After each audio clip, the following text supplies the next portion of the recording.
Hey everybody. All right. So it was easier for me to put the directions for this discussion board into a video for you. Um, it, I've typed it up several times and it's just hard to get across some of the information that I wanted you to, sorry, I had to move, that I wanted you to be aware of and to discuss. It was just hard to get it across in something that was typed. So I wanted to make sure that I'm so sorry, I'm just all unorganized here. I just wanted to go ahead and um, do a quick video to kind of talk about gender a little bit, and then give you some directions on the discussion board. So, first of all, with gender, make sure that you have read chapter 12 first, and specifically this section on gender identity. Yes, you should read the whole thing, but make sure that you have especially looked at the section on gender identity. When we're talking about gender, there's a whole world of things that come into play. We tend to, as a society, although I think it's getting better, but every time I think it's getting better, it's not. Um, when we think about gender, we tend to put people in two categories: male or female, boy or girl.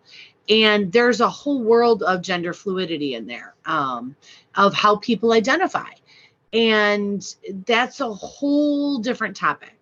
Um, what we're going to look at is this idea of how we stereotype. So, for anybody, whether you feel that you clearly fit in a male boy category, or you feel that you clearly fit in a female girl category, or if you feel that you fit in both, or however that plays out for you, the idea of gender stereotypes plays into that.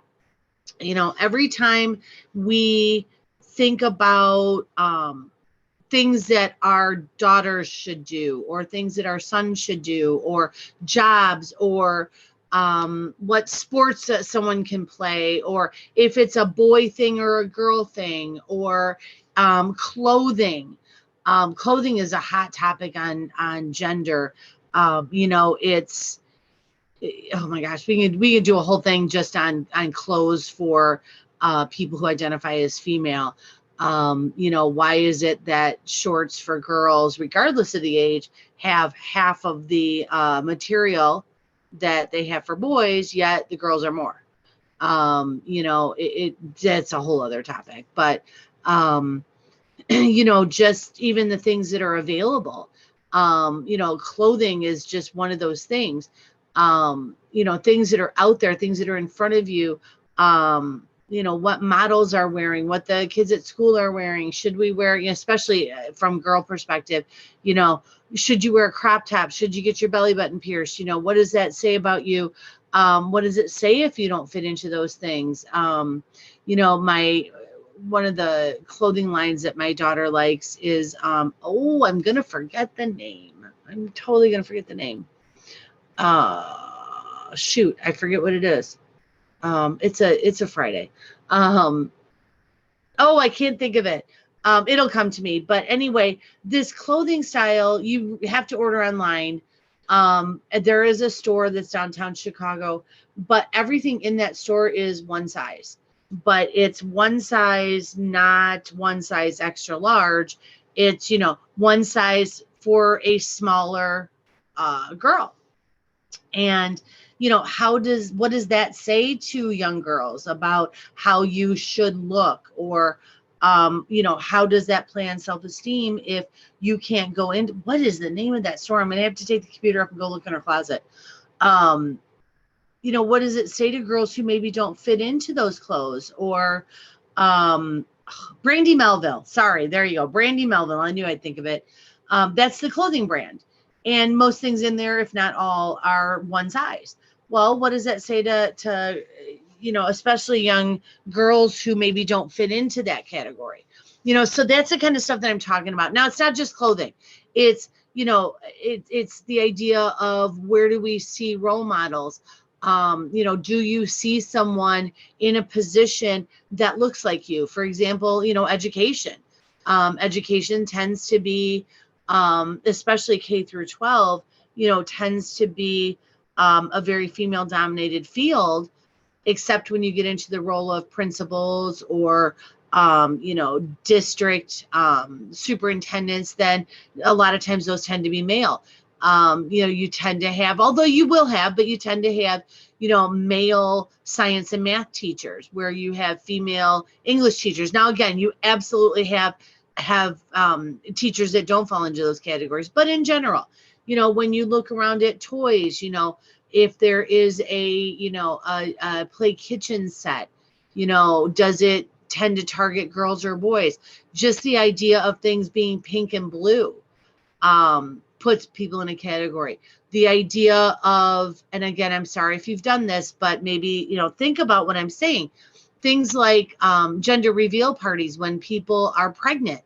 I understand that they want to find out if they're having a boy or a girl. I get that. But even gender reveal parties are focused on, is that cake, is that balloon, is it whatever?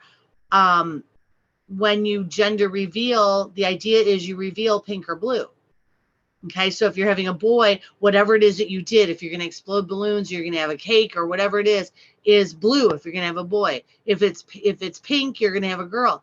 So we start labeling and putting into those two categories before kids are even born.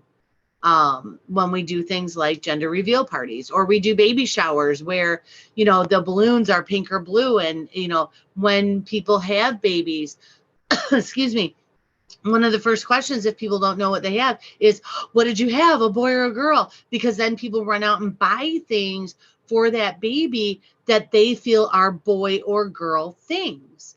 That's what people do. And I get it. I've had my own kids. I totally understand all of that. But what it does is it puts people into a category. When we start to introduce the idea of gender fluidity, then, well, what happens to that young person who doesn't feel that they fit into one category? How does that work for them?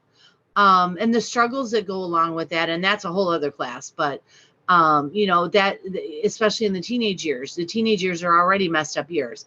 How do you deal with that?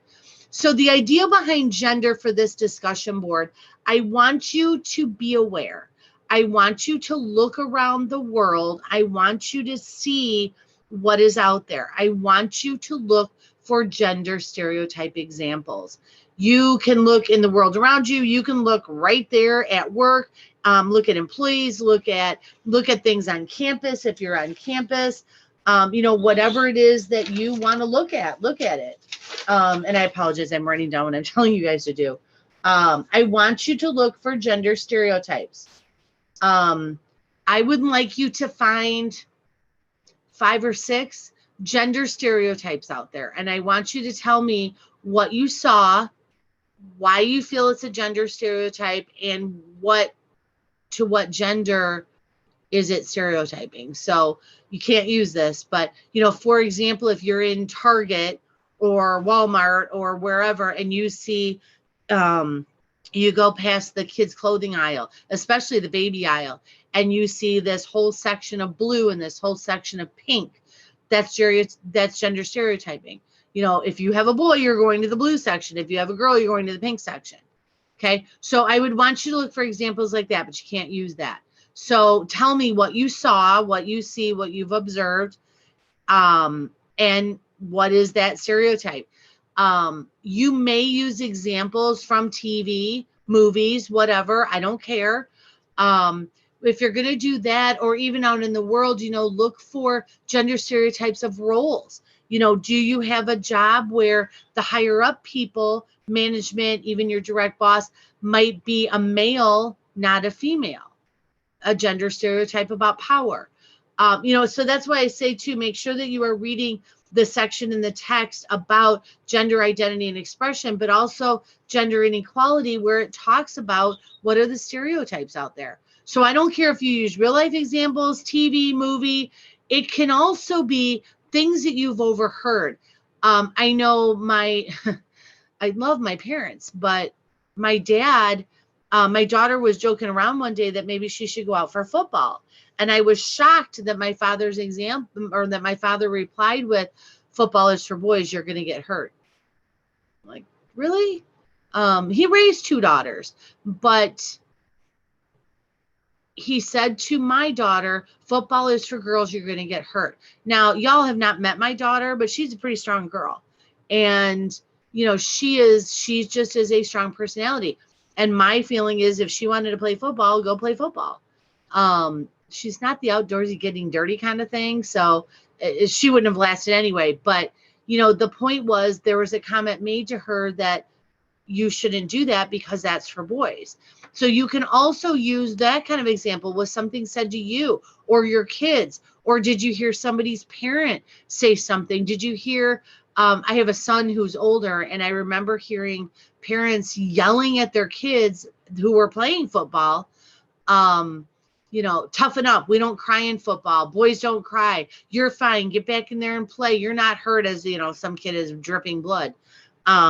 You know, that's a gender stereotype that boys need to be tough. Boys shouldn't cry.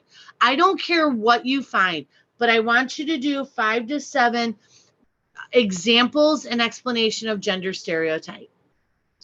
Okay. And then I also want you to discuss, you know, why do parents treat sons and daughters differently? They do. If you have grown up with a brother or a sister, you know that, you know, but I mean, again, think about people that you know if you don't grow up with a sibling that is in that other category. If you are transgender or bi or gay or whatever, how have gender stereotypes played into your life? If you're not comfortable sharing that on a discussion board, yet you want credit, you can email me that. You do not have to put that on a discussion board if you yourself are gay or questioning or transitioning or any of that. If you don't want to post that on the discussion board, just email me. You're part of the discussion board and I will give you credit. My goal is not to call anybody out, but, you know, talk about it. If you have a friend who is transitioning or gay or lesbian, what have they shared? What have you seen people say to them? You know, what have you heard? What have they said that their parents have said to them about gender? Not about being gay or lesbian or trans or bi or questioning or whatever, but in general about stereotypes. You know, we don't always match what we were assigned at birth. So, you know, think about gender. So I'm looking for 5 to 7 stereotype examples with explanation. And then I'm looking at also then the second thing you're going to post about. So, you know, list, here are my 5 or 6 things that I found that were stereotypes. And then tell me your opinion. Why do you think parents treat son and daughters differently? Why do you think that? You know, how, you know, just why do you think that happens? So make sure that you do your own post, and then you must comment on at least one other person's post. Remember, my expectation is you will respect each other. You will respect if someone shares that they are gay or lesbian or transsexual or bisexual or questioning. If they share that, they're taking a risk, and we will not hate in this class. So you don't want to comment on that. That's fine. Don't comment on that. If you don't agree with that, then don't comment on that, but do not, attack anybody. Okay. And I need to say that because I know that has happened in the past. So just be respectful of each other. Have a good conversation. Look around in the world. Try not to use the same examples that other people have used. Because, you know, I start getting a bunch of people saying that, you know, toys are pink and blue, then I'm going to want you to do more. So try to find things that no one else has posted on. If you use a TV show, make sure you tell me what TV show it was. You know, just have some fun with this, but look at the world and realize how many stereotypes are out there. Okay. All right. That's all, guys. Have a good day.